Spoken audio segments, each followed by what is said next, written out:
हरे कृष्णा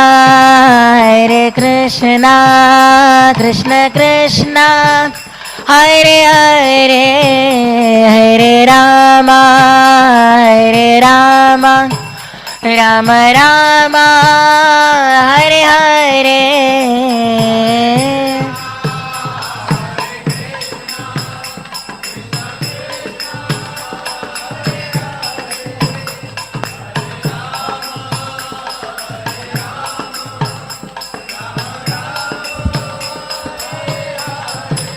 जय जय प्रभुपाद प्रभुपाद प्रभुपाद, जय जय प्रभुपाद।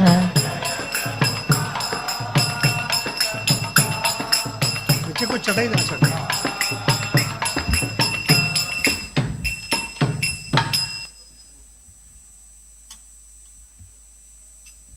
हरे कृष्ण। सब बड़े प्रेम से बोलिए हरे कृष्णा हरे कृष्णा कृष्ण कृष्ण हरे हरे, हरे राम राम राम हरे हरे।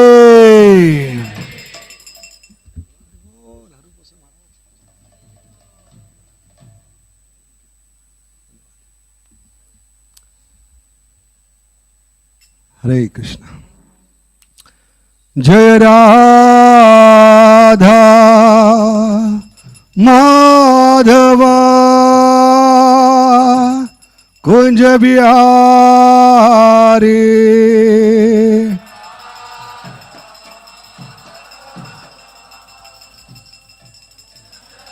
जय राधा माधवा कुंज बिहारी,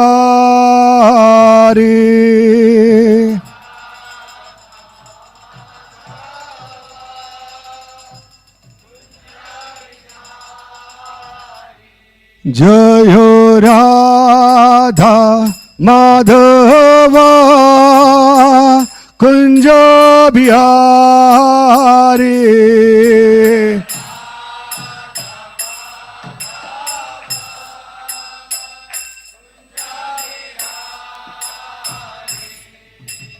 राधा माधवा कुंज बिहारी,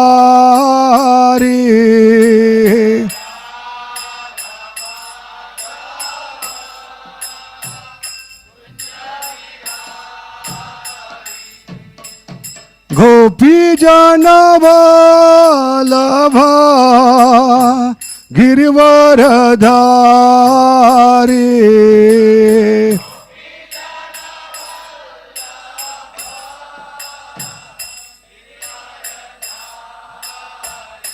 गोपी जन वल्लभा गिरिवरधारी,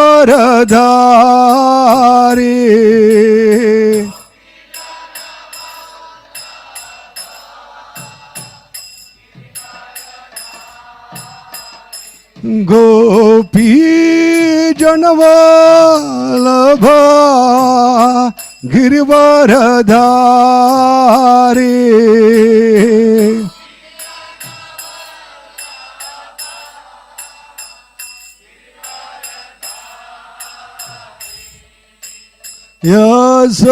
यशोदनंदन ब्रज जन रंजना,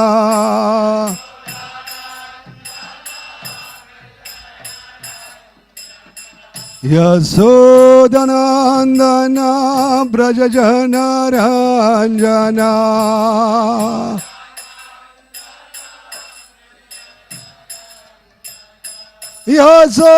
यशोदनंदन ब्रज जन रंजना,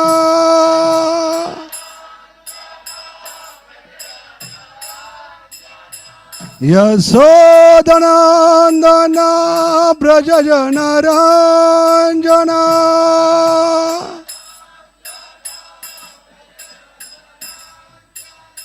यमुना तीरा वनचारे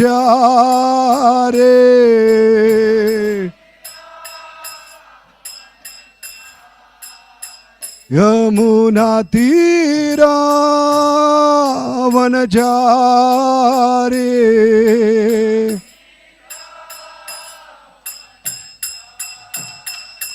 जयो राधा माधवा कुंज बिहारे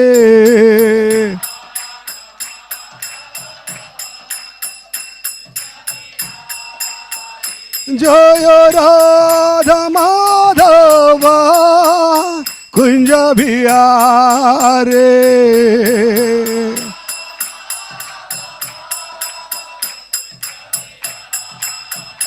हे गोपी जन वल्लभा गिरिवरधारी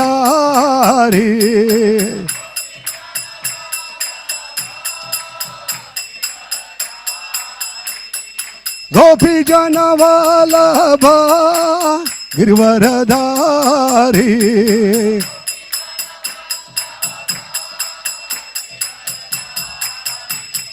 यशोदानंदन ब्रज जन रंजना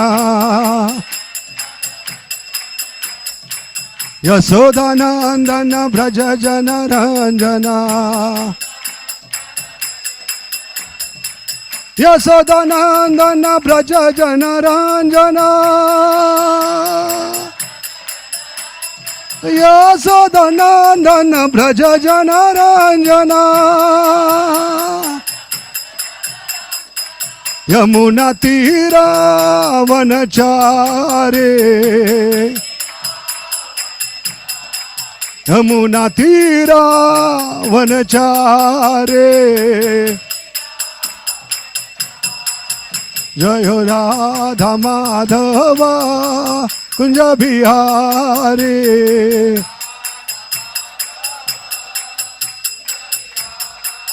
जय राधा माधव राधा माधव राधा माधव जय राधा माधव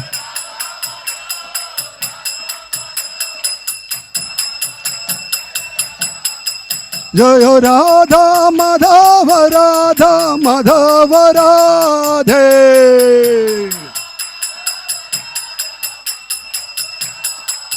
जय राधा वृंदावन चंद्र राधा वृंदावन चंद्र राधे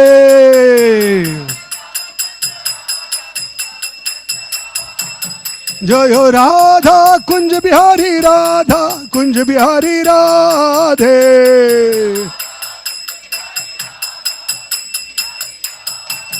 जय जगन्नाथ जगन्नाथ बलदेवा जय सुभद्रा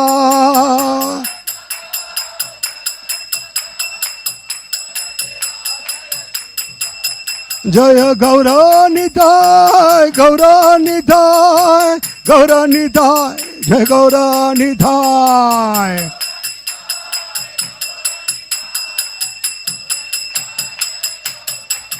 जय जय प्रभुपाद प्रभुपाद प्रभुपाद प्रभुपाद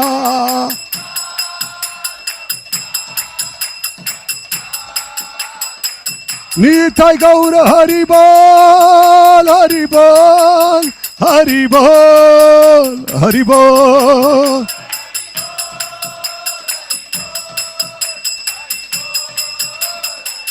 हरि बोल हरि बोल हरि बोल हरि बोल हरि बोल हरि बोल हरि बोल हरि बोल निताय गौर हरि बोल हरि बोल हरि बोल हरि बोल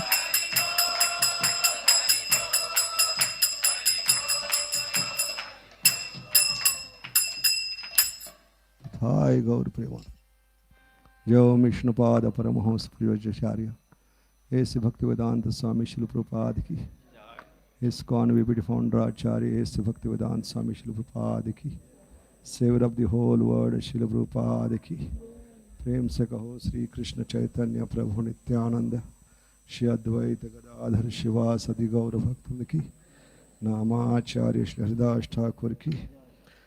बोलो त्रिभुवन मंगल हरिनाम संकीर्तन की, गोलोकेरा प्रेम धन हरिनाम संकीर्तन की। हरे कृष्ण महामंत्र की, saviour of the whole world Srila Prabhupada की, सामवेद गौर भक्त की, निताय गौर Premanandi. All glories to assembled devotee. All glories to assembled devotee. All glories to Sri Guru and Gauranga. हरे कृष्ण। तो आज हमारा परम सौभाग्य है, हमारे बीच में है इस ग्रेस सुदामा प्रभु है। तो आप सबको सुदामा प्रभु के बारे में पता ही है, तो मैं थोड़ा सा इंट्रोडक्शन करता हूँ। खास करके हम ज़्यादा से ज़्यादा प्रभु जी के मुखारविंद से सुनना चाहते हैं, क्योंकि प्रभु जी का प्रवचन है बहुत ही हाईएस्ट फिलॉसफी को बहुत ही हास्यमय से, बहुत सुंदर तरीके से, किसी को भी समझ में आएगा ऐसा बहुत सुंदर तरीके से समझाते हैं।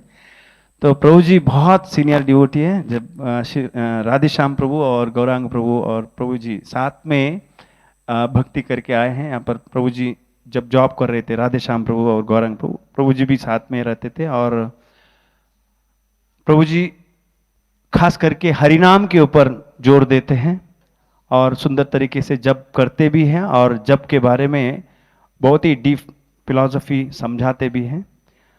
तो कल हमने चीड़ादाई फेस्टिवल मनाया। ये तो इस्कॉन में हम जानते हैं कि सुदामा वो 5000 साल पहले वाला नहीं, चैतन्य महाप्रभु का जो चीड़ादाई फेस्टिवल, प्रभु जी का जो प्रवचन आप सुनेंगे, तो कल का चीड़ादाई फेस्टिवल का जो रिचनेस है वो प्रभु जी का प्रवचन में है।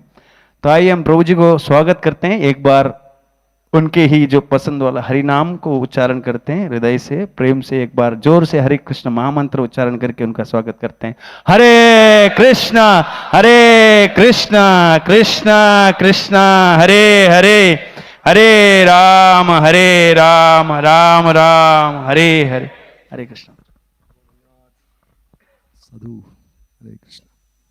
कौन सा माइक अच्छा है? अच्छा, हरे कृष्ण। बहुत बहुत धन्यवाद प्रभु। कोई योग्यता नहीं, लेकिन वो दो महान भक्त है, उनके संग में मुझे भी मान सम्मान मिल रहा है। मेरी कोई योग्यता नहीं। ऐसे भारत स्वतंत्र होने के बाद कई स्वतंत्र सेनानी जेल से रिहा किए गए, उनको स्वतंत्र सेनानी जाहिर किया गया, ऐलान किया गया। लेकिन उसके साथ कई चोर लुचक के भी जेल में भरे थे, उनको भी रिहा किया गया। उनको भी क्या मिला? पदवी, स्वतंत्र। वैसा एक नमूना मैं हूँ। गौराम प्रभु राधे श्याम प्रभु स्वतंत्र सेनानी, लेकिन मैं अलग केस हूँ।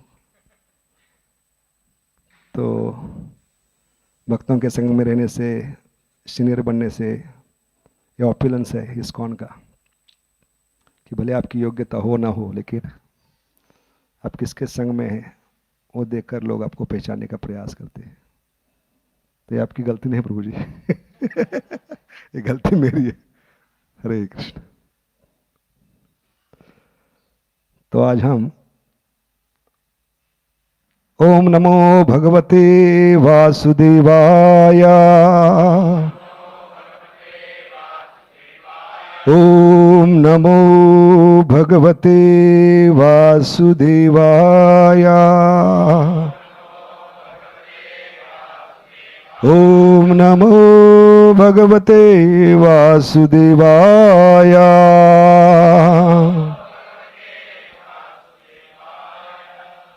तो आज की सुबह की भागवत कक्षा में हम चर्चा करने जा रहे हैं भागवतम छठा स्कंद अध्याय 7 श्लोक क्रमांक 24 पर।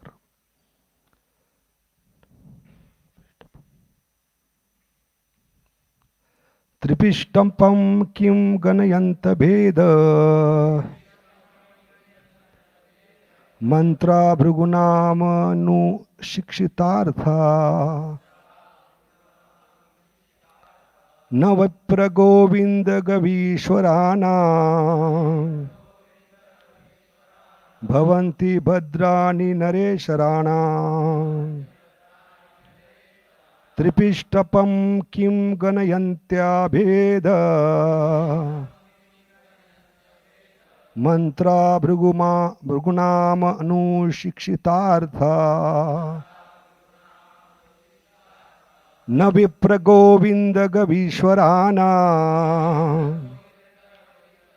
भवन्त्या भद्राणि नरेश्वराना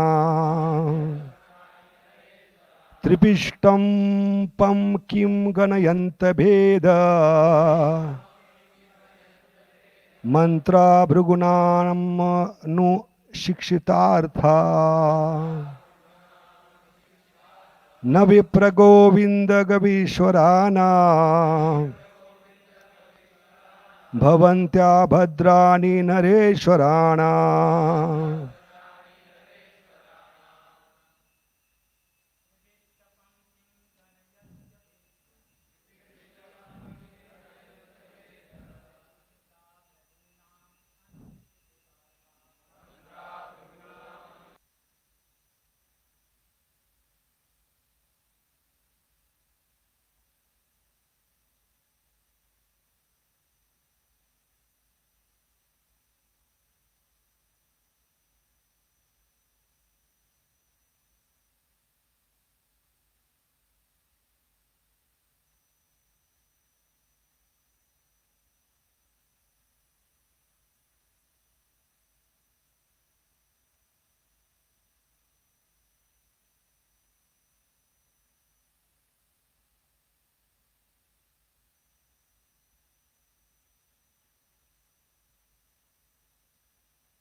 माताजी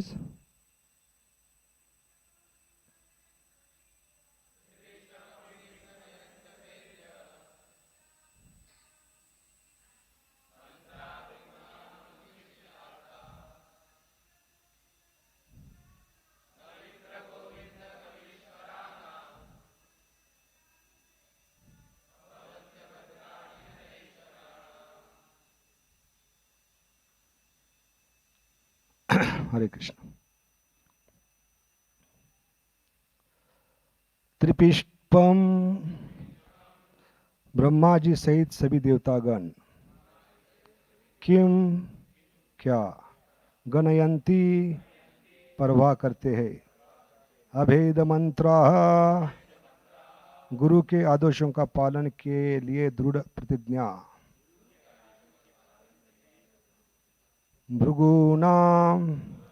भृगु मुनि के शिष्यों का यथा शुक्राचार्य अनुशिक्षित अर्था शिक्षाओं का पालन करने के हेतु नहीं विप्र ब्राह्मण गोविंद भगवान श्री कृष्ण गो गायें ईश्वराणाम पूजनीय व्यक्ति का भवंती है भद्राणी दुर्भाग्य नर ईश्वराणाम अथवा उन राजाओं को जो इस नियम का पालन करते हैं अनुवाद और तात्पर्य ऐसे भक्तिवेदांत स्वामी शिल प्रभुपाद की। शुक्राचार्य के शिष्य असुरगण अपने गुरु की शिक्षाओं के पालन में दृढ़ प्रतिज्ञ होने के कारण देवताओं की अब तनिक भी परवाह नहीं करते। सच तो यह है कि जो राजा अथवा अन्य व्यक्ति ब्राह्मणों को, गायों को तथा पूर्ण पुरुषोत्तम भगवान श्री कृष्ण की कृपा में अटूट श्रद्धा रखते हैं और इन तीनों की सदैव पूजा करते हैं, वे अपनी स्थिति में सदैव बलशाली रहते हैं। तात्पर्य, ब्रह्मा जी की शिक्षाओं से यह पता चलता है कि हर व्यक्ति को ब्राह्मणों, गायों तथा भगवान की श्रद्धा समेत पूजा करनी चाहिए। श्री भगवान गो ब्राह्मण हिताय च, अर्थात वे गायों तथा ब्राह्मणों पर अत्यंत कृपालु है। अतः जो व्यक्ति गोविंद की पूजा करता है उसे गायों तथा ब्राह्मणों की पूजा करके उन्हें संतुष्ट करना चाहिए। यदि सरकार द्वारा ब्राह्मणों, गायों तथा गोविंद श्री कृष्ण की पूजा की जाती है तो उसकी कहीं भी पराजय नहीं होती, अन्यथा उसकी सर्वत्र पराजय और भर्त्सना होती रहती है। वर्तमान समय में सारे संसार के सरकारें ब्राह्मणों, गायों तथा गोविंद का सत्कार नहीं करती। फलस्वरूप सर्वत्र अजारकता व्याप्त है। संक्षेप में यह कहा जा सकता है कि देवताओं ने एक ब्राह्मण गुरु बृहस्पति के प्रति अनादर प्रदर्शित किया था, अतः महान ऐश्वर्यशाली होते हुए भी उन्हें असुरों से पराजित होना पड़ा। ओम अज्ञानतिमिरन्दस्य ज्ञानाञ्जनशलाकया चक्षुरुन्मीलितं येन तस्मै श्री गुरुवे नमः। जय श्री कृष्ण चैतन्य प्रभु नित्यानंद श्री अद्वैत गदाधर शिवासादि गौर भक्त। हरे कृष्ण कृष्ण कृष्ण हरे हरे, हरे राम राम राम। तो बहुत ही सुंदर श्लोक है, विशेष करके साधकों के लिए। इसलिए नहीं कि क्योंकि मैं प्रवचन दे रहा हूँ, इसलिए क्योंकि यहाँ पर बहुत ही एक विशेष चेतावनी दी गई है कि जब हम भक्तों के समाज में रहते, भक्त समाज में रहते हैं, तो किस प्रकार भगवान साथ होते हुए भी हमारा पराजय हो सकता है या बर्बादी हो सकती है। क्योंकि वैष्णव समाज में सबसे महत्वपूर्ण है एक कल्चर ऑफ रिस्पेक्ट, क्योंकि without culture we are vulture. तो रिस्पेक्ट शब्द का अर्थ है आदर देना। इसमें दो शब्द जुड़े हुए, रिस्पेक्ट। री का मतलब है पुनः, स्पेक्ट का मतलब है सही भावना से, सही चेतना से भक्तों को देखने का प्रयास करना, देहात्म बुद्धि पर नहीं, आत्मा के स्तर पर। रामानुजाचार्य ने 12 निरूपण बताए। इस 12 निरूपण के कारण जब हम भक्तों को, वैष्णव को देहात्म स्थिति पर देखते हैं, देहात्म बुद्धि के स्तर पर देखते हैं, तो सब प्रकार के वैष्णव अपराध शुरू होते हैं। तो ये जो कथा है, इसका मूल कारण है कि बृहस्पति का सही तरीके से स्वागत नहीं किया गया, गेस्ट रिसेप्शन। तो अतिथि का आदर सत्कार करना ये बहुत ही महत्वपूर्ण है। जितनी उनकी अच्छी खातिरदारी करते हैं, उनका रिसेप्शन करते हैं, क्योंकि अतिथि देवो भव माना गया है शास्त्र में। और उसमें तो यहाँ पर देवताओं के गुरु है बृहस्पति, और गुरु क्या है? साक्षात हरित्वेन समस्त शास्त्र, भगवान के प्रतिनिधि है। उनके प्रति अपराध यानी शिक्षा सुबह हम जगाते हैं गुरुवाष्टक में, अंतिम पंक्ति क्या है? यस्य प्रसादाद भगवत प्रसादो यस्य अप्रसादाद न गति कुतोपि। इसलिए गति बहुत खराब हो गई है देवताओं की अभी, क्योंकि गुरु का अनादर करने से। तो यहाँ तो श्लोक में बताया कि ब्राह्मणों का अनादर करने से कितना नुकसान हो सकता है, कितनी बर्बादी हो सकती है। तो हम सोच सकते हैं ब्राह्मण से ऊपर है वैष्णव, और इन वैष्णव में श्रेष्ठ है गुरु। इनका अनादर करने से हमारी कितनी बर्बादी होगी। तो हमारे जीवन में कितना उत्पाद मच सकता है आध्यात्मिक जीवन में, ये विषय है आज का। तो गेस्ट रिसेप्शन, अतिथि का स्वागत करना चाहिए। अतिथि जब आते हैं तो उनसे मीठे शब्द बोलने चाहिए, उनको बैठने के लिए आसन देना चाहिए। तो यहाँ पर बृहस्पति का अनादर हो चुका है, इस कारण देवता इतने शक्तिशाली होने के बाद भी उनकी अभी शक्तियाँ कम हो रही है। और इसके विपरीत हम देखते हैं असुर, इन्होंने अपने गुरु की आज्ञा का सही तरीके से पालन करके शक्तियां बढ़ाना शुरू की है। तो जितना अतिथि का हम स्वागत करते हैं उतने हमें क्या मिलते हैं, उनके आशीर्वचन मिलते हैं। जीवन का उद्देश्य है आशीर्वचन प्राप्त करना, दूसरों की क्या कहते हैं उसको, ब्लेसिंग्स। और जितना अतिथि का सत्कार करेंगे, वैष्णव का सत्कार करेंगे, हमारे जीवन में हम ब्लेसिंग्स, आशीर्वाद इकट्ठे करते रहेंगे। और जितना उनका अनादर करेंगे उतने हम उनकी बद्दुआ प्राप्त करते रहेंगे। और यही फर्क था अर्जुन में और कर्ण में। कर्ण ने पूरे जीवन अपने बद्दुआ प्राप्त किए, शाप प्राप्त किए, कर्सिस प्राप्त किए। इसके विपरीत अर्जुन ने आशीर्वचन प्राप्त किए साधुओं के। इसलिए ये बहुत ही संबंधित प्रसंग है यहाँ पर कि कर्ण के पास क्या नहीं था। कवच था, कर्ण कुंडल थे, इतनी सुंदर धनुर्विद्या थी, लेकिन उसका प्रॉब्लम था कंपैरिजन।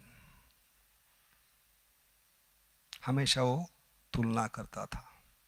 इसलिए भक्तों से तुलना करने से अगली चीज जन्म लेती है competition, and competition leads to criticism, Vaishnav की निंदा करना। और ये सबसे बहुत दुर्भाग्य की बात है भक्तों के जीवन में। जब हमें भगवान ने दिए हुए देवी गुणों को भूल कर हम दूसरों भक्तों के साथ तुलना करना शुरू करते हैं तो हमारे देवी गुण हम भूल जाते हैं, वो याद नहीं आते, और इस कारण हमारी बर्बादी शुरू होती है। इसलिए ये बहुत ही महत्वपूर्ण है कि भले आप कर्ण भी क्यों ना हो, आपके पास कवच कुंडल क्यों ना हो, लेकिन आप जीवन में दूसरों को मान सम्मान देकर उनकी आशीर्वाद को नहीं प्राप्त करते तो आपकी बर्बादी शुरू हो सकती है। तो किस प्रकार अतिथि को मान सम्मान देना चाहिए, एक असुर भी सिखला सकता है। इसका ज्वलंत उदाहरण है दुर्योधन। दुर्योधन ने सेना इकट्ठा करना शुरू किया तो सेना कम पड़ रही थी, इसलिए उसने बहुत दिमाग चलाया, पांडवों के मामा को भी मामा बना दिया शल्य को, है कि नहीं। शल्य अभी पांडवों तक पहुंचने वाली थी, लेकिन रास्ते में ही डेरा डालकर बैठ गया। और इतनी चतुराई से, इतना दिमाग लगाकर उसने शल्य को एहसास दिलाया कि इतना सुंदर आदर सत्कार किया कि शल्य भूल गया ये आदर सत्कार को। उसको लगा कि शायद पांडव ही आदर सत्कार करें, इसलिए उसने वचन दिया, जो भी व्यक्ति मेरा इतना सुंदर आदर सत्कार कराए उसके लिए मैं जान दूंगा। लेकिन मालूम नहीं था कि ये आदर सत्कार करने वाला दुर्योधन था, इसलिए बेचारा फंस गया। तो इस प्रकार दुर्योधन भी सिखलाते हैं, और यहाँ पर असुर भी सिखला रहे हमें कि जब गुरु का मान सम्मान करते हैं, उनकी आज्ञा का तीव्रता से पालन करते हैं, व्यवसायत्मिका बुद्धि एक है कुरुंदना, तो हमारी शक्तियाँ बढ़ती है, हमारी पराजय नहीं हो सकती। तो मेरे निजी जीवन में भी देखता हूँ मैं, जब मैं ब्रह्मचारी बनने वाला था तो मेरे पिताजी, मेरी बहन बहुत गुस्से में आ गई। बेलगाम में प्रोग्राम चल रहा था, बहुत बड़ा पेंडाल प्रोग्राम।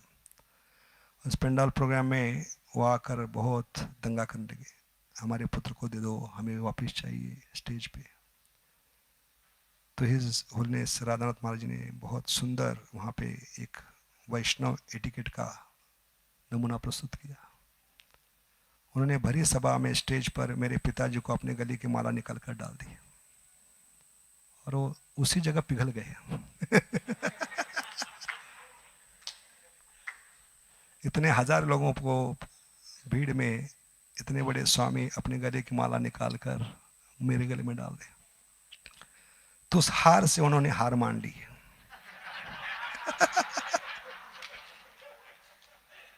और महाराज ने कहा कल मिलने के लिए आइए। लेकिन क्या मुंह लेकर जाएंगे? जिस व्यक्ति ने हार डाला है, जिसके सामने हार मानी है, उसके साथ बहस क्या करेंगे? इसलिए अगले दिन आए नहीं पिताजी। तो इस प्रकार सिर्फ रिसेप्शन करने से हमारे जीवन में कितना बदलाव आ सकता है हम देखते हैं। और प्रभुपाद ने भी दिखलाया कि उनके दो शिष्य थे, ब्रह्मानंद प्रभु और कौन, गर्ग मुनि। तो उनकी माता झगड़ा करने के लिए आई थी, उनको भी पुत्र चाहिए थे वापस। इतने गुस्से में आई, कहने लगी किसी भी हालत में मुझे पुत्र चाहिए। तो प्रभुपाद ने कहा कि मैंने उनको बांध के नहीं रखा है, अगर वो आपके साथ आएंगे तो लेके जाइए, कुछ प्रॉब्लम नहीं। लेकिन ये दोनों जाने के लिए तैयार नहीं। कहा कि ठीक है, मैं उनको घर भेजता हूँ, आप उनको समझाइए, अगर वो समझ गए तो वापस घर में रखिए। तो घर जब गए दोनों पुत्र, तो गेट बंद था, बेल दबाई, जैसे ही गेट खोला तो माता यहाँ देखने लगी, कहाँ गए, कौन बेल बजा रहा था। तो दरवाजा खोला तो दोनों साष्टांग नमस्कार किए थे। और ये देखकर माँ पिघल गई, क्योंकि उनके संस्कृत में ये माता पिता को दंडवत मारने की क्या नहीं है, परंपरा नहीं है। उसको इतना दिल को स्पर्श किया, उसने तय किया दोनों के दोनों बेटे मैं प्रभुपाद को दूंगी, क्योंकि इतना सुंदर कल्चर प्रभुपाद ने सिखाया है, माता पिता को मान सम्मान देने का। कभी देखा नहीं था इतना रिस्पेक्ट। ये दोनों, माता को ढूंढना पड़ा कहाँ गए बेल बजाने वाले। जब दरवाजा खोला तो देखा कि दोनों लंबे पड़े हुए माता के चरणों में। ये देखकर पिघल गई। अगली बार जब आई तो कहने लगी ठीक है, मैं आपको बच्चों को खुद होकर दे रही हूँ। तो प्रभुपाद ने कहा इतना दिन संभाला है, उसका डोनेशन देना पड़ेगा।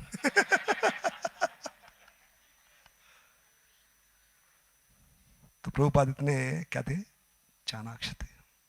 उनको मालूम था कि वैदिक कल्चर इतनी बढ़िया है कि जिससे आदमी पिघल सकता है।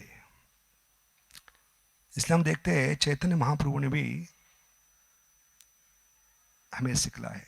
जब जगन्नाथ रथ यात्रा में बंगाल के कई भक्त आते थे तो उनको खुद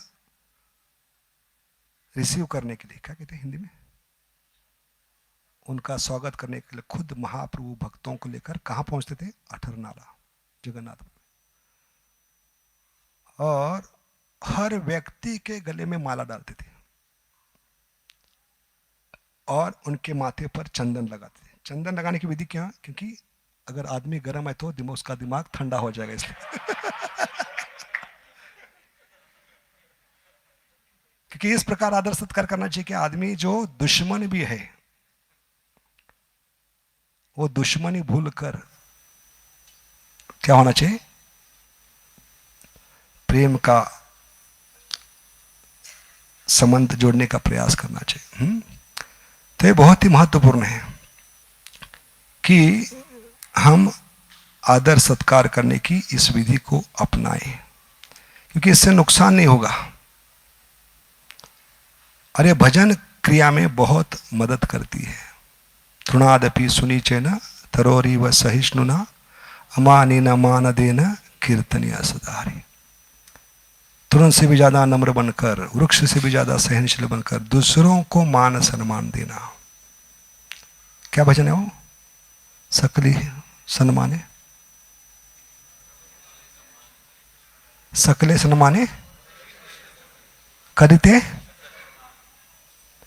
तो इस भजन में बताते हैं कि भजन कभी संभव है जब दूसरों को मान सम्मान देने की हम क्या करेंगे,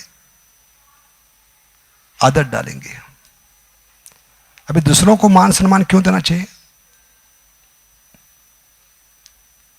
क्योंकि हर एक व्यक्ति के हृदय में भगवान परमात्मा के रूप में विराजमान है। उस परमात्मा को हम मान सम्मान दे रहे हैं। समझ गए? इसलिए प्रभुपाद कहते हैं चींटी को भी मान सम्मान देना चाहिए, मायावादी व्यक्ति को भी मान सम्मान देना चाहिए उसकी योग्यता के अनुसार। क्योंकि ये दृष्टि रहेगी तो हम हर एक चीज में, हर एक व्यक्ति में भगवान को देखने की कला सीख पाएंगे।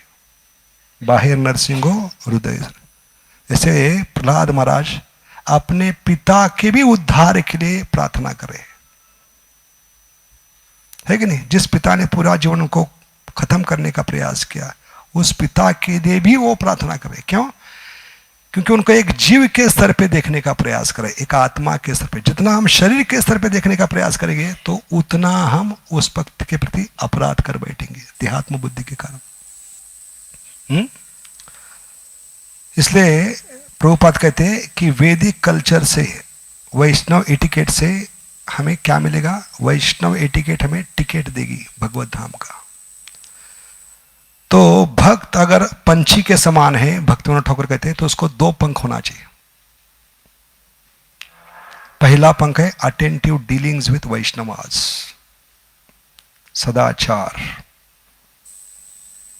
वैष्णव एटिकेट, भक्तों के साथ प्रेम का संबंध। क्योंकि भक्तों के कृपा से हमें भगवान मिले हैं, गुरु महाराज मिले हैं, भगवान का नाम मिला है। तो भौतिक जगत में कुत्ता भी उस थाली में छेद नहीं करता जिसमें उसको खाना मिलता है। तो हम तो वैष्णव हैं, तो हमें इस भावना से भक्तों का संग करना है कि भौतिक जगत में कुत्ता भी उस थाली में छेद नहीं करता जिसमें खाना मिलता है। तो हमें तो भगवान मिल रहे हैं, गुरु महाराज मिल रहे हैं, भगवान का नाम मिल रहा है, तो हमें कितना आदर करना चाहिए। तो पहला पंख है वैष्णव एटिकेट और दूसरा पंख है अटेंटिव डीलिंग्स विथ हरि कथा एंड हरि नाम। अरे दोनों पंख साथ में काम करना चाहिए। जैसे पंछी के दोनों पंख साथ में काम करते हैं साइमल्टेनियसली, इसलिए वो उड़ पाता है। ऐसे हम उड़ते उड़ते भगवत धाम जा सकते हैं अगर ये दोनों पंख साथ में काम कर रहे हैं। एक भी पंख काम नहीं कर रहे तो क्या होगा? पंछी गिर जाता है। उसको इंग्लिश में क्या कहते हैं? Fall down. क्या कहते हैं? ऐसे हमारे भक्ति में फॉल डाउन हो सकता है। और हमारा ध्यान पूर्वक श्रवण कीर्तन भी हरि कथा हरि नाम का निर्भर है वैष्णव एटिकेट पर। इसलिए माला पकड़ने से पहले हम झुकते हैं, है कि नहीं? मंगल आरती होने के बाद क्या करते हैं? मंगल आरती में खड़े हैं, किसके सामने खड़े हैं? भगवान के सामने। लेकिन गुणगान किसका कर रहे हैं? जिनके कृपा से भगवान मिले हैं। अद्भुत है कि नहीं? करना चाहिए भगवान का गुणगान, लेकिन आधे घंटे के लिए किसका गुणगान कर रहे हैं? जिनके कृपा से हमें भगवान मिले, भगवान का नाम मिले। उसके बाद नरसिंह आरती होती है। नरसिंह आरती क्यों गाते हैं? थोड़ा टाइम पास के लिए। क्यों गाते हैं नरसिंह आरती? क्योंकि अंत में मैं माला पकड़ने जा रहा हूं, 2 घंटे बैठने वाला हूं, तो इस शरीर रूपी खंबे से एक हिरण्यकशिपु नहीं, 6 बाहर निकलने वाले हैं। काम, क्रोध, लोभ, मद, मोह, मत्सर, इनको संभालने की जिम्मेदारी आपकी है। इसलिए नरसिंह भगवान को पहले से ही टेंडर दे रहे, ओपन टेंडर। 6 लोगों को आपको संभालना है जप में। उसके बाद तुलसी आरती क्यों करते हैं? अचानक वृंदावन क्यों गए?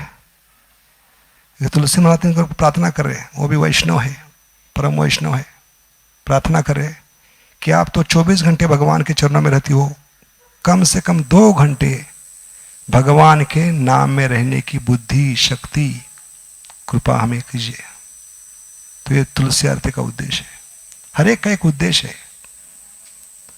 बहुत सिस्टमेटिक है मॉर्निंग प्रोग्राम। इसलिए मॉर्निंग प्रोग्राम नहीं तो सिर्फ मॉर्निंग प्रोग्राम। और मॉर्निंग प्रोग्राम क्यों नहीं होता है? जब मोर अर्निंग के पीछे लगते हैं तो मॉर्निंग नहीं होता, और मॉर्निंग नहीं होता तो मॉर्निंग शुरू होता है। तो ये कनेक्शन 3 में, मोर अर्निंग, मॉर्निंग एंड मॉर्निंग। तो तुलसी आरती के बाद क्या होती है? शिक्षण। अभी शिक्षाष्टम प्रार्थना क्यों? कुछ तो कारण होना चाहिए, क्योंकि युद्ध शुरू होने वाला है 2 घंटे के लिए। मन और मन का जप में युद्ध शुरू होने लगा। मन षष्ठानि प्रकृति स्थानी विचारों का, भावनाओं का, इच्छाओं का, सारी आसक्तियां ऊपर आने वाली है। और युद्ध की शुरुआत होने से पहले क्या होती है? ढोल, नगारे, बिगुल, ताशे बजते हैं, सैनिकों को सावध किया जाता है, अभी युद्ध शुरू होने वाला है, तैयार रहिए। उसके बाद क्या होती है? 10 ऑफेंसेस, इन अपराधों से हमें बचना है। और अंत में जो करते हैं वो बहुत ही महत्वपूर्ण है। सबके सामने झुककर सिर क्या मांगते हैं? माफी मांगते हैं कि हे वैष्णव ठाकुर, आज, कल, पिछले हफ्ते, पिछले महीने जो भी आपके प्रति अपराध किए, इन अपराधों को माफ कर दे, ताकि मैं भगवान के नाम में ध्यानपूर्वक मेरे मन को लगा पाऊं। वांछा कल्पतरुभ्यश्च कृपा सिंधुभ्येव च पतितानां पावनेभ्यो वैष्णव। क्योंकि जप में अगर ये नहीं करेंगे तो क्या होगा? वो बार बार यह चीज याद आएगी, वो वैष्णव की प्रति जो अपराध किया है, उनके साथ वो गैर बर्ताव किया है, गैर व्यवहार किया, वो याद आएगा और आपका जप पूरी वाट लग जाएगी। इसलिए जाने अनजाने में जो भी अपराध हो गए, उनकी क्षमा मांगने के बाद ही आप माला को हाथ में पकड़ सकते। तो ये बतलाता है कि आपका साधना भी निर्भर है भक्तों की कृपा पर, जब भी निर्भर है भक्तों के ऊपर। इसलिए प्रभुपाद कहते हैं कि वैष्णव के बिना हम अधूरे हैं। वैष्णव का संग इस शुरुआत में, मध्य में और अंत में, हर अवस्था में हमें चाहिए। जो मूर्ख व्यक्ति कहता है कि मुझे वैष्णव की जरूरत नहीं, उसका आध्यात्मिक प्रगति नहीं हो सकता। हाँ, वैष्णव का संग is a beginning, middle and and. साधारणतः भौतिक जगत में क्या होता है? बुढ़ापे में हमें काठी लगती है चलने के लिए, लेकिन आध्यात्मिक जीवन में वैष्णव एक काठी के समान है, छड़ी के समान है, जिनके बिना एक भी कदम हम आगे नहीं बढ़ा सकते। इसलिए ऐसे वैष्णव के प्रति हम बहुत सतर्क होना चाहिए। क्योंकि अपराधों की मालिका शुरू होती है और ऐसे अपराधों को भगवान माफ नहीं करते। फिर वैष्णव के प्रति जो अपराध करते हैं, हरि स्थाने अपराधे तारे हरि नाम, तुम स्थाने अपराधे नाही परित्राण। तो प्रश्न उठता है कि भगवान वैष्णव के प्रति अपराध क्यों नहीं माफ करते? क्या कारण है? जबकि वैष्णव अपराधों को स्वीकार नहीं करते। वैष्णव की व्याख्या क्या है? जो अपराध होने से पहले माफ कर देता है उसको वैष्णव कहा है। जो अपराध को स्वीकार नहीं करता उसको वैष्णव कहा है। ये सबसे बड़ा गुण है क्षमा। ये वैष्णव का सबसे बड़ा अलंकार है। तो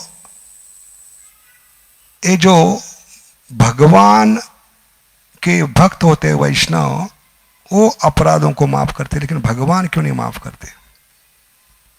जैसे अम्बरीश महाराज ने माफ किया, किनको माफ किया? लेकिन भगवान ने माफ नहीं किया। क्या कारण है? भगवान का प्रॉब्लम क्या है? जब वैष्णव ने माफ किया तो माफ कर देना चाहिए, भगवान क्यों नहीं माफ करते? तो बताते हैं वैष्णव के दिल में भगवान रहते। तुम्हारे हृदय सदा गोविंद विश्राम, गोविंद कहे ना वैष्णव मोरा प्राण। तो इस नाते भगवान ने वैष्णव के दिल में भाड़े से कमरा लिया। उनका हृदय एक भाड़े का कमरा है। क्या कहते उसको? रेंटल, हिंदी में क्या कहते? भाड़े का, किराए का कमरा लिया।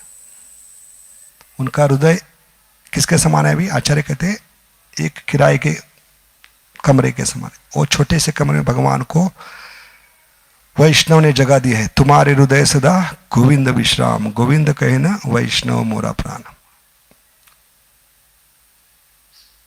तो भगवान की सुंदर भावना क्या है? भगवान सोचते हैं कितना सुंदर मालिक है जिसने मुझे रहने के लिए सिर्फ कमरा नहीं दिया है।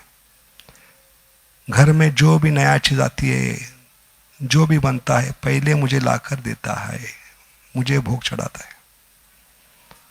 और ऐसा किराएदार फिर से कहां मिलेगा?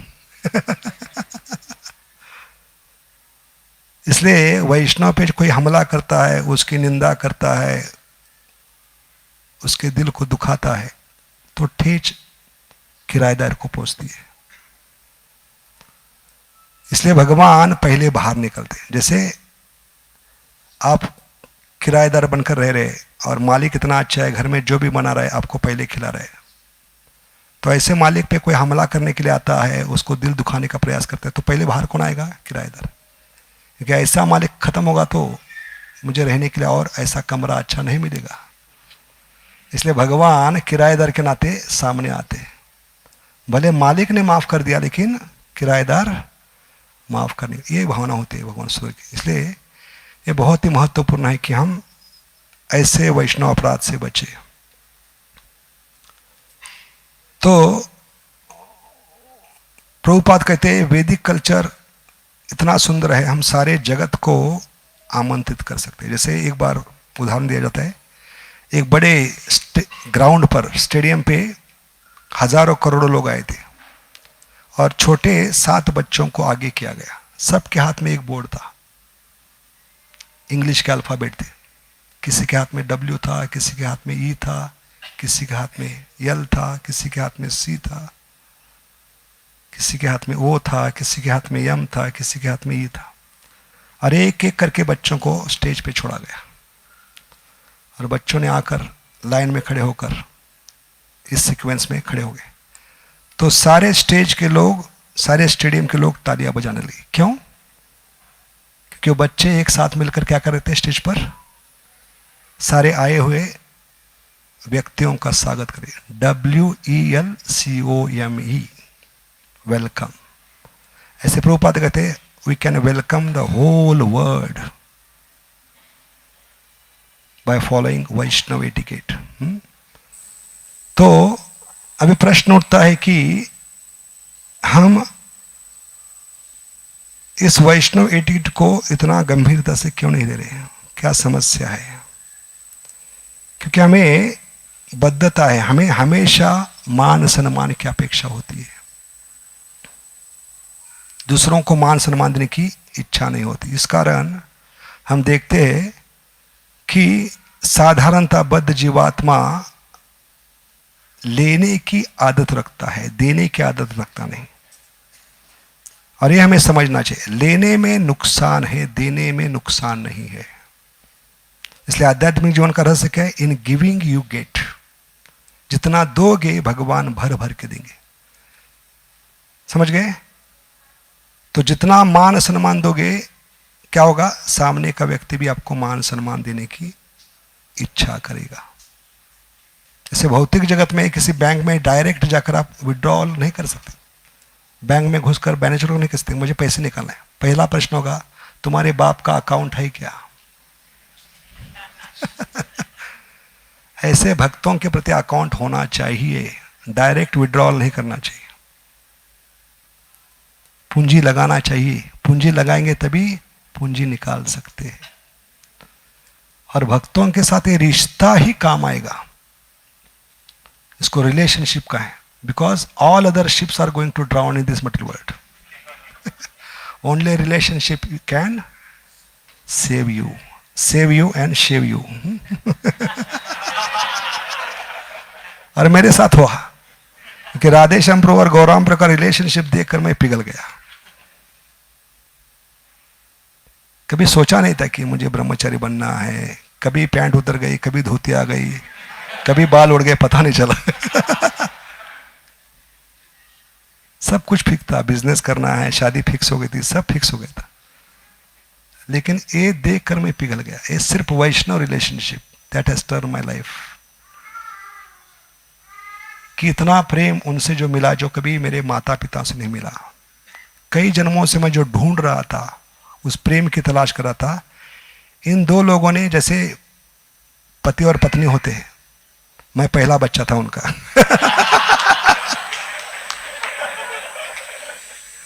और माता पिता का पूरा प्यार पहले बच्चे पे निछावर होता है। सो आई वॉज फर्स्ट प्रोडक्ट। इतना कि महीने का कंट्रीब्यूशन भी वो कभी पूछा नहीं, 6 महीने तक। यात्रा फ्री, मंथली पास फ्री। तो सोच रहे थे इस्कॉन वाले बहुत अच्छे हैं, कितना बढ़िया है, कितना अच्छा खिला रहे, यात्रा करवा रहे। लेकिन मालूम नहीं था कि इसका बिल पूरा जीवन भरना पड़ेगा।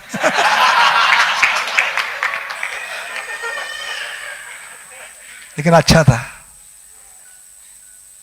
तो यही सोचता हूँ, इसलिए I am eternally indebted to devotees and holy name. These two things have protected me in my crisis.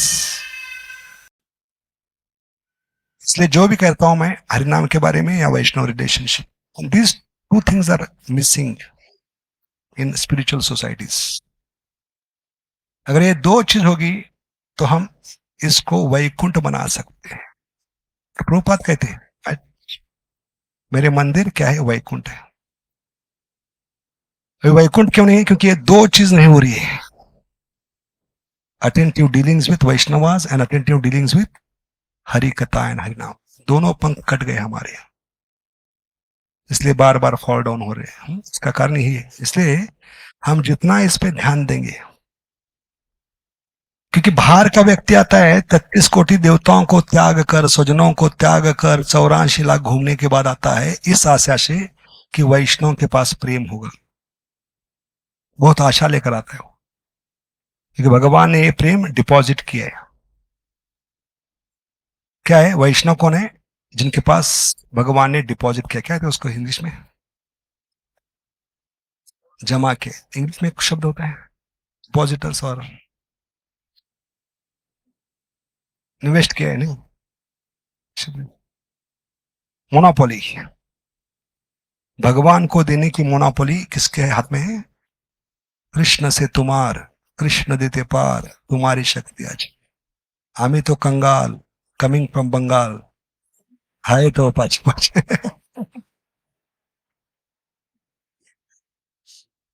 है कि नहीं? कितना सुंदर भजन है. तो ऐसे वैष्णव के बीच में अगर प्रेम के संबंध होंगे तो नए व्यक्ति का दिल कितना फट जाएगा. सब घूमने के बाद बड़ी आशा से आया हो, इसलिए मंदिर में आने का तो उसको साक्षात्कार होना चाहिए. साक्षात्कार या साक्षात ट्रक जो भी है कि मुझे और कहीं जाने की जरूरत नहीं, मेरी खोज खत्म हो गई है. ये प्रेम का संबंध वैष्णव सदाचार देकर उसका दिल पिघलना चाहिए. उसको लगना चाहिए हफ्ते में एक ही संडे क्यों आता है, हर रोज संडे फिक्स क्यों नहीं होती. किसका नाम क्या है? प्रीति भोजन.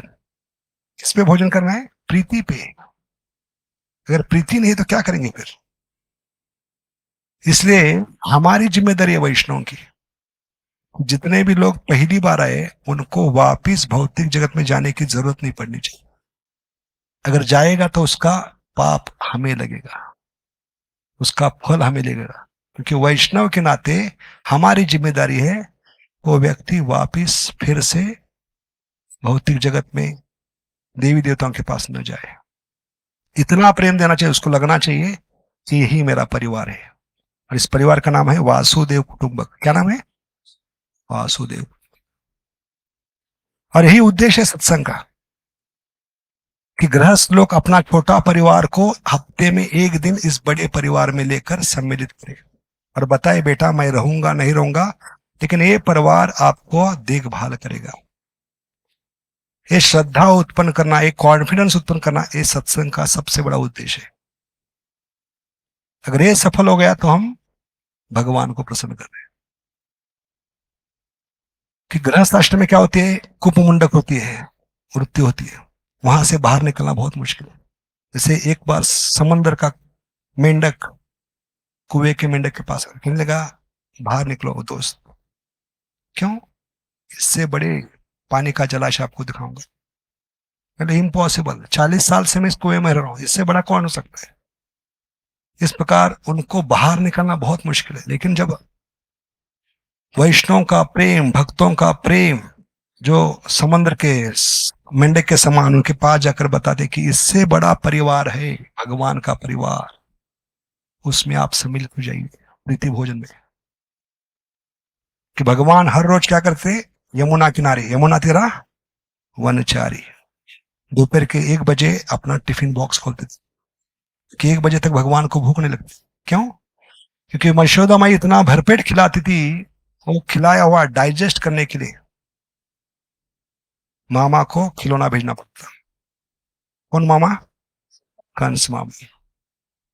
तो इतना प्रेम करते मामा कंस अपने भांजे की भूख बढ़ाने के लिए हर रोज खिलौना भेजते थे, और खिलौना तोड़ने के बाद, मरोड़ने के बाद भांजे को भूख लगती थी, तब जाकर भांजा टिफिन बॉक्स खोलता था। और इसको क्या कहें, प्रीति भोजन। और वहां से प्रभुपाद ने शब्द उठाया, संडे लव फिस्ट। तो प्रभुपाद की इच्छा थी हफ्ते में कम से कम एक दिन बड़े प्रेम से हम एक साथ आकर, भगवान के समान रोज तो हम नहीं बैठ सकते एक साथ, लेकिन हफ्ते में एक दिन पूरे परिवार को लेकर हम बड़े प्रेम से भक्तों के संग में बैठकर भगवान की कथा सुने, भगवान का गुणगान करें, और भगवान का वो चिष्ट खाकर बड़े प्रेम से कीर्तन करते हुए घर लौटे, ताकि पूरे 6 दिन बाकी इस भावना से घर में वातावरण हो। तो ये take home message, take home product लेके जाना है सत्संग से, और इस भावना से प्रभुपाद ने ये चीज बनाई थी। तो अभी प्रॉब्लम क्या है, आध्यात्मिक संस्थाओं में समस्या क्यों बढ़ रही है? क्योंकि ये रिलेशनशिप नहीं है। विशेष करके हमें इक्वल का संग होना चाहिए। क्यों? क्योंकि जो नए सिक्के होते हैं वो तो मान सम्मान देंगे आपको, और जो सीनियर होते हैं वो हमेशा कहेंगे बहुत अच्छा करे हो, बहुत अच्छा करे हो। लेकिन जब तक आप इक्वल का संग नहीं करेंगे तब तक आपकी गलतियां, कमियां पता नहीं चलती। क्योंकि इक्वल्स एक साथ ज्वाइन किए आश्रम को, एक साथ भक्ति में आए, तो उनको पता होता है हमारी कमियां, हमारी त्रुटियां, हमने कितने लफड़े किए, कितने स्कैंडल किए हैं। लेकिन दुर्भाग्य क्या है, जीवात्मा हमेशा इक्वल का संग से दूर भागने का प्रयास, उसमें फंस जाता है। अरे माया की, मन की सबसे गहरी चाल है हमें इक्वल से दूर रखने का प्रयास। इक्वल्स क्यों नहीं अच्छे लगते, कोई बता सकते हैं? इक्वल का संग हमें अच्छा क्यों नहीं लगता? उनके साथ आदर्श रहना, उनको रिस्पेक्ट देना, उनके साथ हम बहुत क्या करते हैं, चीपली लेते हैं इक्वल का संग। घर की मुर्गी डाल मेरे साथ ज्वाइन किया है, ये क्या जानता है, आदर सत्कार नहीं देते, इसमें फंस जाते हैं हम। लेकिन इक्वल सी जो है, जो एकमात्र सहारा बन सकता है आश्रम में या भक्ति में, कि नए लोग हमेशा गुणगान करेंगे, प्रभु जी कितना बढ़िया लेक्चर दिया, आपसे बढ़िया लेक्चर देना कोई नहीं, आप तो हरिदास ठाकुर के बाप है। और इतना ऊपर चढ़ाते और कभी नीचे पटकेंगे पता नहीं। इसलिए जितने भी कांग्रेगेशन प्रचारक है इसमें फंस गए। हमेशा उनकी आदत होती है जूनियर्स का संग करना, ज्यादा नए लोगों का संग करना, कि नए लोगों को हमारे लफड़े मालूम नहीं होते, हमारी प्रॉब्लम्स मालूम नहीं होते, हमने क्या क्या कमियां है मालूम नहीं थी। इससे हम बचने का प्रयास करते हैं। कोई हमारी गलती दिखाता है, हमारी कमियां दिखाता है, तो उससे दूर रहने का प्रयास, डिस्टेंस रहने का, उसमें हम फंस जाते हैं और उनके साथ हमारा व्यवहार गलत होना शुरू होता है। हमने देखा है हमारे आश्रम में कि कभी कभी 12 बजे हम आते हैं प्रोग्राम करके, तो गाड़ी में पूरा गुणगान होता है, प्रभु जी क्या बढ़िया पॉइंट्स बताया आपने, कितना सुंदर लेक्चर दिया, ऐसा लेक्चर मैंने सुना ही नहीं। लेकिन जैसे आश्रम में आते हैं तो पहला प्रश्न होता है रूममेट का, कहाँ घास खाने के लिए गया था? तो लगता है कि अभी तो मैं पहाड़ पे था, इसने तो पूरा पटक दिया मेरे को। तो नेचुरली क्या होता है, वो लोग कितने अच्छे हैं गाड़ी में बैठे हुए, ये अंदर के लोग मेरी महानता को अभी तक पहचान नहीं पाए। समझ गए? इसलिए धीरे धीरे फिर इक्वल का संग। हमारे बैच में 20 लोग थे, अभी 3-4 लोग बचे। सोचिए, क्योंकि इक्वल का संग ना होने के कारण। इक्वल ही हमें बचा सकते हैं, लेकिन दुर्भाग्य क्या है, ये माया की या मन की गहरी चाल है जो हमें इक्वल से दूर रहने का सलाह देती। क्योंकि आप ये लोग आपकी ग्लोरीज नहीं जानते, आप कितने महान भक्त है, कितने शुद्ध है, किस स्तर पे है, परमहंस स्तर पे, ये लोग पहचान नहीं पाए, इसलिए इनसे दूर रहो। और नए लोग आपको